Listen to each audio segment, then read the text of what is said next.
Баршаңызға сәлем, сіздермен бірге Айгерім, менің каналыма қош келдіңіздер. Бүгін сіздермен жаппасай дайындайтын боламыз, ол үшін видеоны менімен бірге соңына дейін қараңыздар. Ең алдымен етімізді 4 бұрышты етіп турап шығамыз. Сонан соң қазанымызды қыздырып, үстінен май құямыз. Етімізді салып, жақсылап етімізді жұмсартып пісіріп аламыз. Етіміздің осындай суын кеткеннен кейін барып, үстінен тұз, өзіңіз қалаған дәмдеуіштеріңіздің бәрін салсаңыз болады. Етіміз жақсылап жұмсарып пісем дегенше үстінен қосатын көкөністерімізді дайындаймыз. Барлық көкөністерімізді осылай 4 бұрышты етіп турап шығамыз.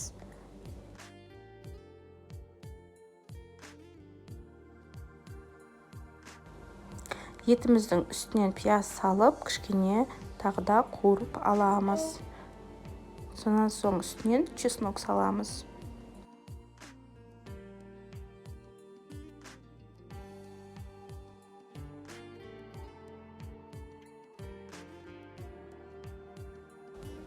Әдемі қызғылт түс беру үшін помидор да қосамыз.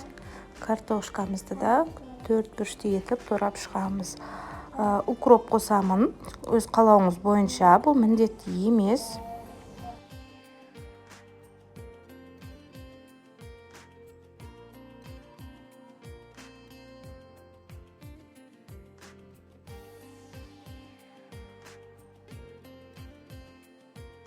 Барлық көкөністерімізді рет-ретмен салып, жақсылап қуырып аламыз. Соңында осылай укропымды салып, кішкене бұқтырып, жұмсарғанша қойып қойдым.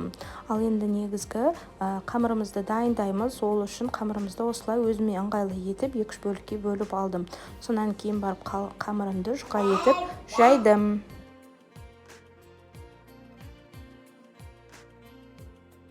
Осылай үстінен май жағамыз, қамырымыз жабысып қалмас үшін.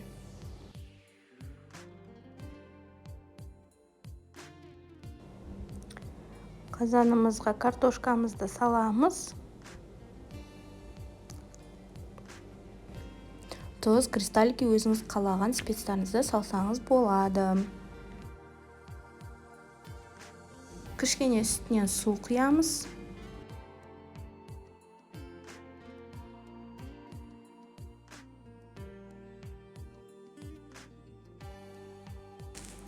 Осылай видеода көрсетілгендей етіп 4 бұрышты қылып кесіп шықтым. Сонан соң қайнап жатқан тамағымның үстінен қамырларымды жаймен рет-ретмен салып шығамын.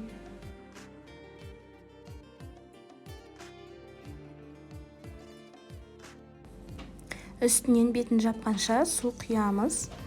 15-20 минутқа бұқтырып қоямыз. Сол кезде барлығы да піседі. Осылай қамырды шетіне салып, үстінен подливасын салып, үстіне аз көкөніс салдым. Баршаңызды жасап көруге кеңес беремін, өте дәмді болады. Қамырды үстіне осындай подливасын салып жеңіздер, өте дәмді ас болсын.